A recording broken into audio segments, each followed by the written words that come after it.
One of the things that often comes with playing a superhero, usually eventually at some point you step down and then you sort of pass the mantle on to someone else, and obviously pass on the knowledge, all the lessons that you've learned. Many, many, many years from now, when you decide you're done and you're going to pass on this character to the next actor, what is the most important lesson you've learned that you would want to make sure that that next actor understands? Wow. Just do the work. There's no shortcuts. You gotta just walk the walk and enjoy the process, because it is magical. So I'm going to push it one step further, and I'm not sure how you're going to feel about this question. But one thing that we have seen with superhero films in the past few years, something I never thought I would see growing up as a nerd as a kid, is we have seen our superheroes die. Like we saw Superman die, Iron Man died, Batman literally had his back broken. Would you ever be interested in shooting a Wonder Woman death scene, or is that something you've not? Never. And I don't think this is something we should, bring to the world. I think Wonder Woman stands for such incredible values. She's all about love and hope and empathy and compassion and peace. And like, why show her in such a dark place is something that is beyond me. As I'm sure you know right now, the rules are kind of out the window for superhero films. The Flash is going to meet Michael Keaton's Batman.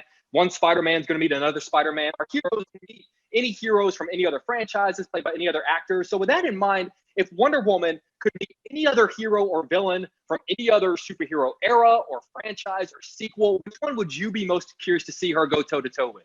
It's interesting because it's a question I was asked a lot after when we released the first Wonder Woman, and I always said the cheetah.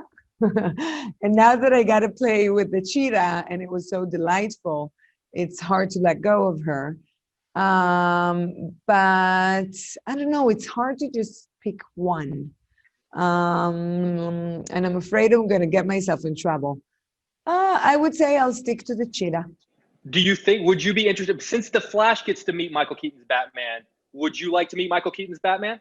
That would be amazing. And I'm a big Michael Keaton's fan. That would be great. Warner Brothers right now is just taking notes backstage. Did you hear that? Yeah. I love the two time periods of the two Wonder Woman films, obviously World War I and in the 80s, but obviously a lot happened between those two eras. What is a moment in history between these two films that you would sort of be curious to see how she handles? We talked about it a lot, World War II.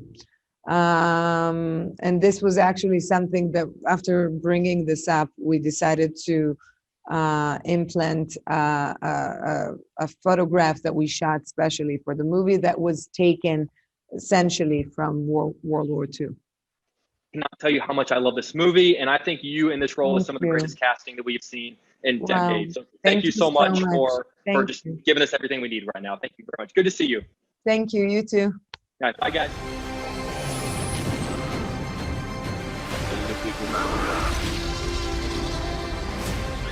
Where we're going, we don't need roads.